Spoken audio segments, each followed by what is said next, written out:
नमस्कार, मैं कैलाश शर्मा एक बार फिर उपस्थित हूं आपके सामने कक्षा 8 रुचिरा भाग 3 का पहला पाठ सुभाषितानी लेकर।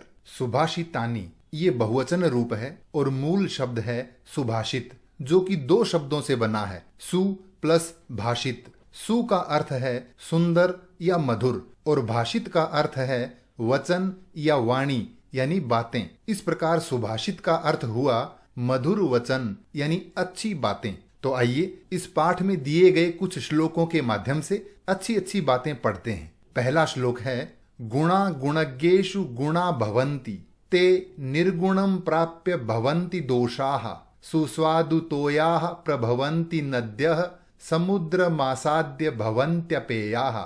इसका अन्वय इस प्रकार है, गुणाः गुणज्ञेषु गुणाः भवन्ति ते अर्थात गुणाः निर्गुणं प्राप्य दोषाः भवन्ति यथा नद्यः सुस्वादुतोयाः प्रभवन्ति परं ताः समुद्रम आसाद्य अपेयाः भवन्ति। अर्थात गुणाः यानी गुण, अच्छी बातें, गुणज्ञेषु गुणवान व्यक्तियों में, भले लोगों में, गुणाः यानी गुण, ये दोनों शब्द एक ही हैं, एक समान अर्थ है, अर्थात अच्छी बातें, भवन्ति होते हैं, ते यानी गुण, वे गुण निर्गुणम प्राप्य, निर्गुणम अर्थात गुणहीन यानी बुरे व्यक्ति को प्राप्य प्राप्त करके अर्थात बुरे व्यक्ति के पास जा करके दोषाः भवन्ति दोष बन जाते हैं। यानी गुण जब तक अच्छे आदमी के पास हैं वो गुण होते हैं और जब वे बुरे आदमी के पास चले जाते हैं तो दोष बन जाते हैं। यथा जैसे नद्यः यानी नदियां, सुस्वादु तोयाः, तोय कहते हैं पानी को, और सुस्वादु अर्थात स्वादिष्ट जल वाली नद्यः यानी नदियां प्रभवन्ति बहती हैं। यानी पानी जब तक नदी में होता है तब तक वो स्वादिष्ट होता है, उससे हम सिंचाई कर सकते हैं, उसे पी सकते हैं। परम परंतु ताह वे कौन, नदियां, समुद्रम आसाद्य समुद्र को प्राप्त करके अर्थात समुद्र से मिलते ही अपेयाः भवन्ति, अपेय यानी न पीने योग्य हो जाती हैं। इसका अर्थ है गुण जब तक गुणी व्यक्ति के पास होते हैं तब तक गुण होते हैं, वे अच्छे ही होते हैं, परंतु जब वे गुण निर्गुण अर्थात गुणहीन व्यक्ति के पास चले जाते हैं तो वे दोष बन जाते हैं। जैसे स्वादिष्ट जल वाली नदियां बहती हुई समुद्र से मिलते ही अपेय यानी न पीने योग्य हो जाती हैं। ये इस श्लोक से संबंधित कठिन शब्दार्थ। अगला श्लोक है, साहित्य संगीत कला विहीनः साक्षात पशु पुच्छ विषाणहीनः तृणम न खादन नपि जीवमानः तद भागधेयम परमं पशूनाम। इसका अन्वय है, साहित्य संगीत कला विहीनः जनः पुच्छ विषाणहीनः साक्षात पशु अस्ति सः तृणम न खादन्नपि जीवमानः अस्ति तत् पशूनाम परमं भागधेयम अस्ति। अर्थात साहित्य यानी लिटरेचर, संगीत अर्थात गीत संगीत म्यूजिक, कला यानी आर्ट, यहाँ कला का अर्थ है सभी प्रकार की कलाएं अर्थात स्किल्स, विहीनः रहित यानी जो न साहित्य जानता है न संगीत जानता है न किसी तरह की कला है उसमें, ऐसा व्यक्ति, जनः यानी व्यक्ति, पुच्छ अर्थात पूंछ, विषाण यानी सींग, हीनः रहित, बिना पूंछ और सींग वाला, साक्षात पशु, साक्षात पशु है, सह वह व्यक्ति, तृणम यानी घास, न खादन्नपि न खाता हुआ भी, जीवमानः जीवित है अर्थात वह घास न खा करके जी रहा है, तत् यह बात, पशुनाम असली पशुओं के लिए, परमम यानी परम बहुत ज्यादा, भागधेयम सौभाग्य की बात है। अर्थात साहित्य संगीत कला आदि से रहित व्यक्ति बिना पूंछ और सींग वाला साक्षात पशु है, वह घास न खाकर भी जीवित रहता है, यह बात उन पशुओं के लिए सौभाग्य की बात है। ये इस श्लोक से संबंधित कठिन शब्दार्थ। अगला श्लोक है, लुब्धस्य नश्यति यशः पिशुनस्य मैत्री नष्ट क्रियस्य कुलम मर्थ परस्य धर्मः विद्याफलम व्यसनिनः कृपणस्य सौख्यम राज्यम प्रमत्त सचिवस्य नराधिपस्य। इसका अन्वय है, लुब्धस्य यशः पिशूनस्य मैत्री नष्ट क्रियस्य कुलम अर्थ परस्य धर्मः व्यसनिनः विद्याफलम कृपणस्य सौख्यम प्रमत्त सचिवस्य नराधिपस्य राज्यम नश्यति। अर्थात लुब्धस्य यानी लालची व्यक्ति का यशः प्रसिद्धि, लालची व्यक्ति की प्रसिद्धि, इसमें क्रिया एक ही है, नश्यति यानी नष्ट होता है। अर्थात लालची व्यक्ति का यश यानी प्रसिद्धि नष्ट होती है। पिशूनस्य मैत्री, पिशूनस्य यानी चुगलखोर की, अर्थात जो दूसरों की बुराई करता है, चुगली करता है, उसकी मैत्री यानी मित्रता नष्ट होती है। नष्ट क्रियस्य, क्रियाएं अर्थात कार्य जिसके नष्ट हो गए हैं, यानी जो कोई भी काम नहीं करता, आलसी व्यक्ति का कुलम यानी परिवार नष्ट होता है। अर्थ परस्य, अर्थ कहते हैं धन को, धन के लोभी व्यक्ति का धर्म नष्ट होता है। व्यसनीनः यानी बुरी लत वाले, बुरी आदत वाले व्यक्ति का विद्याफलम, विद्याफल यानी पढ़ाई नष्ट होती है। कृपणस्य यानी कंजूस व्यक्ति का सौख्यम यानी सुख नष्ट होता है। प्रमत्त सचिवस्य, सचिव कहते हैं मंत्री, प्रमत्त यानी आलसी, आलसी मंत्रियों वाले नराधिपस्य राजा का राज्यम राज्य नश्यति नष्ट होता है। अर्थात लालची व्यक्ति का यश नष्ट होता है, चुगलखोर की मित्रता नष्ट होती है। अकर्मण्य यानी आलसी व्यक्ति का वंश, धन के लोभी व्यक्ति का धर्म, बुरी लत वाले व्यक्ति की विद्या, कंजूस का सुख और आलसी मंत्रियों वाले राजा का राज्य नष्ट हो जाता है। ये इस श्लोक से संबंधित कठिन शब्दार्थ। अगला श्लोक है पीत्वा रसम तु कटुकम मधुरम समानम माधुर्यमेव जनयेन मधुमक्षिकासौ संतस्तथैव समसज्जन दुर्जनानाम श्रुत्वा वचः मधुर सुक्त रसम सृजन्ति। इसका अन्वय है असौ मधुमक्षिका तु कटुकम मधुरम वा रसम समानम पीत्वा माधुर्यम एव जनयेत तथैव संतः समसज्जन दुर्जनानाम वचः श्रुत्वा मधुर सुक्त रसम सृजन्ति। अर्थात असौ मधुमक्षिका, यह मधुमक्खी, तू तो कटुकम कड़वा, मधुरम मधुर अर्थात मीठा, वा यानी या, रसम रस, समानम पीत्वा समान रूप से, पीत्वा यानी पीकर, माधुर्यम एव, माधुर्यम यानी मधुर मीठा शहद, एव ही जनयेत उत्पन्न करती है बनाती है, तथैव उसी प्रकार, संतः भले लोग, सम समान रूप से, सज्जन दुर्जना नाम, सज्जन यानी भले लोगों की, दुर्जना नाम यानी बुरे लोगों की, वचः वाणी बातें, श्रुत्वा सुन करके,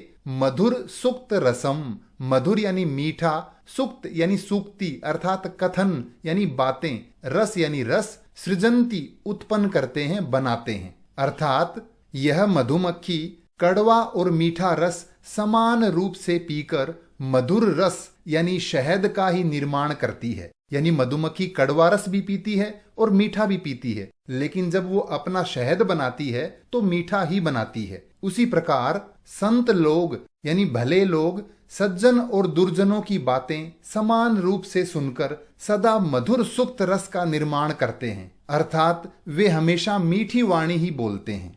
ये इस श्लोक से संबंधित कठिन शब्दार्थ।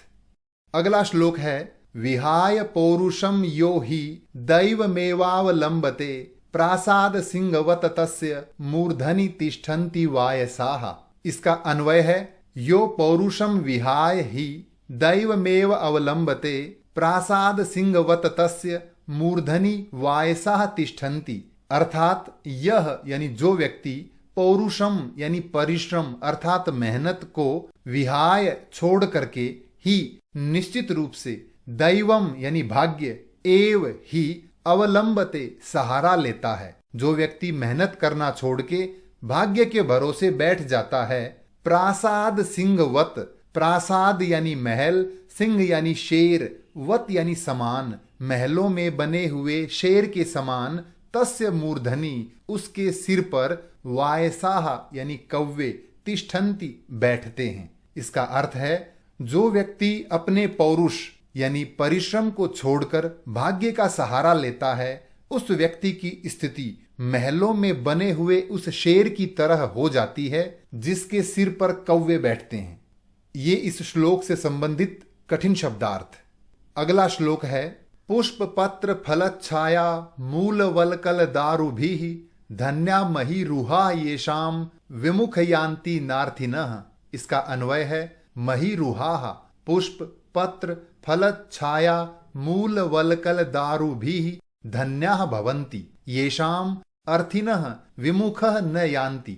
अर्थात मही रुहाः यानी वृक्ष अर्थात पेड़, पुष्प यानी फूल, पत्र यानी पत्ते, फल यानी फल, छाया अर्थात छाया, मूल यानी जड़, वलकल यानी पेड़ों की छाल अर्थात छिलका, दारू यानी लकड़ी, भी ये तृतीय विभक्ति है यानी के द्वारा, आदि से, धन्याः महान धन्य, भवन्ति होते हैं, येषाम जिनके, अर्थिनः याचक मांगने वाले लोग, विमुखः यानी उदास निराश, न यान्ति नहीं जाते हैं। इसका अर्थ है फूल, पत्ते, फल, छाया, जड़, छाल, लकड़ी आदि से युक्त पेड़ धन्य हैं, जिसके कारण याचक यानी मांगने वाला कभी भी उनसे विमुख यानी निराश होकर नहीं लौटता।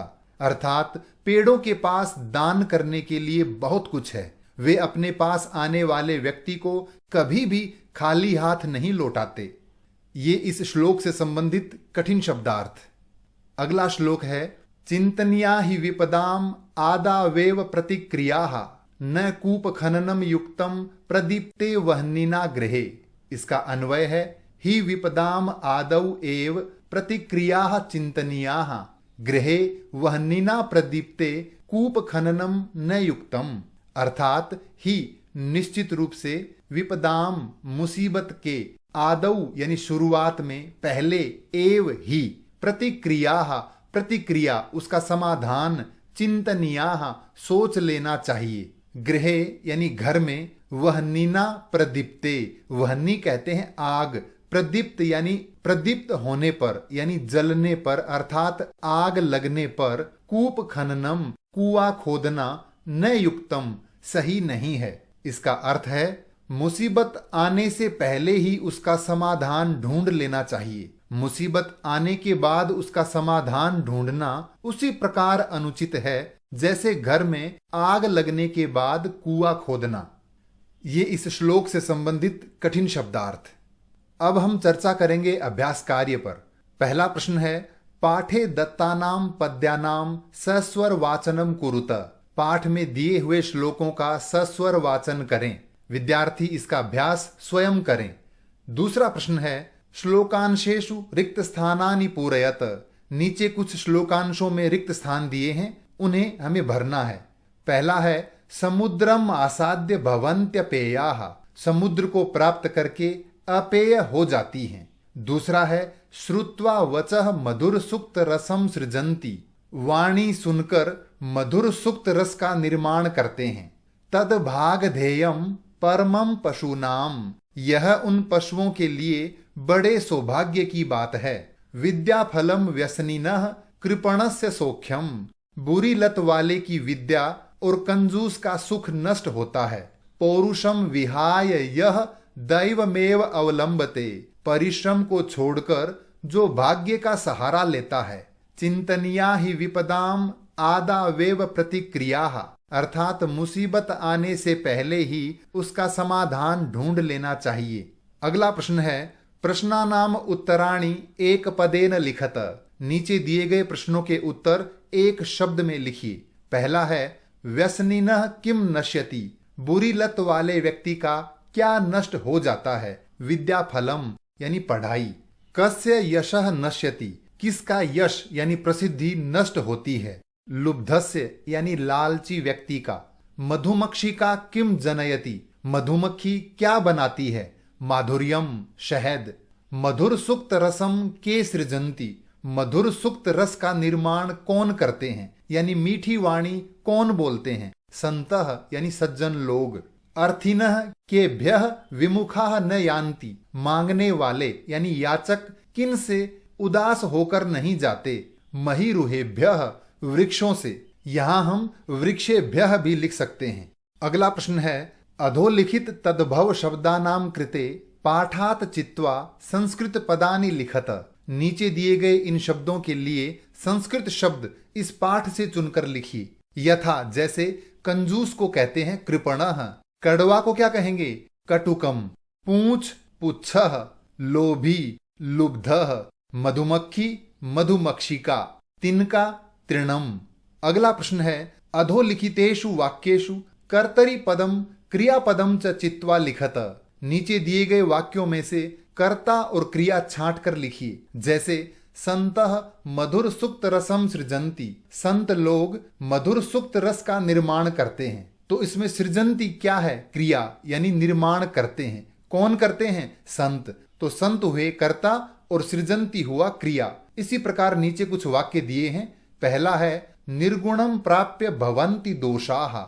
निर्गुण को प्राप्त होके दोष बन जाते हैं। तो भवन्ति क्या है, क्रिया, और कौन हो जाते हैं, दोषाः यानी दोष।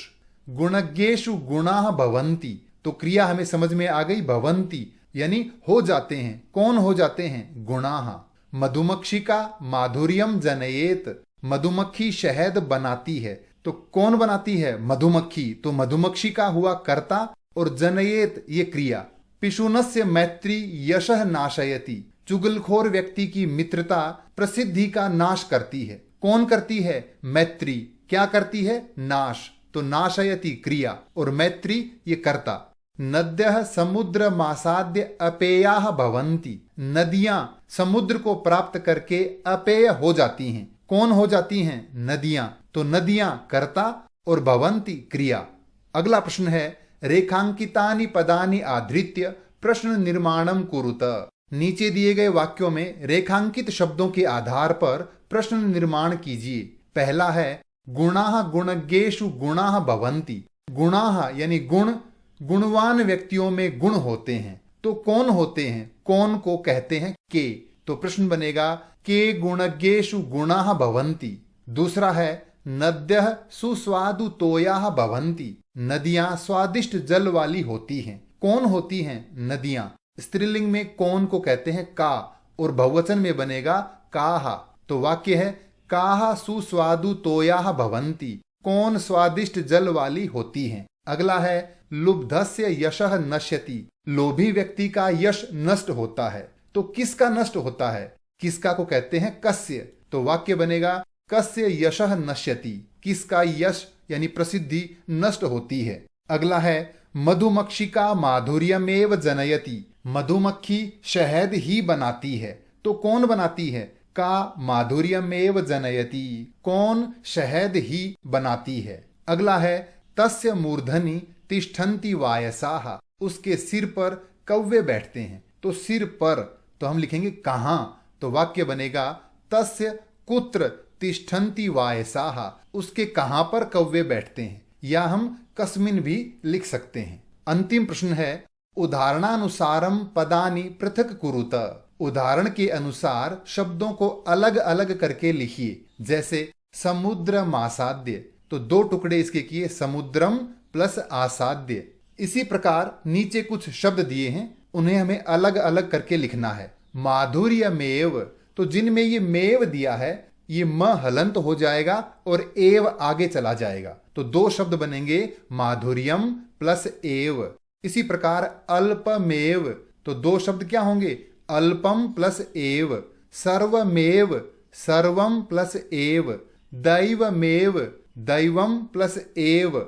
महात्मनाम मुक्ति, महात्मनाम प्लस उक्ति, यानी महान लोगों का कथन। विपदामादावेव, विपदामादौ प्लस एव, मुसीबत के आरंभ में ही। तो ये था पाठ सुभाषितानि। इस पाठ से संबंधित कोई भी प्रश्न हो तो कृपया कमेंट्स में लिखकर अवश्य पूछें। धन्यवाद।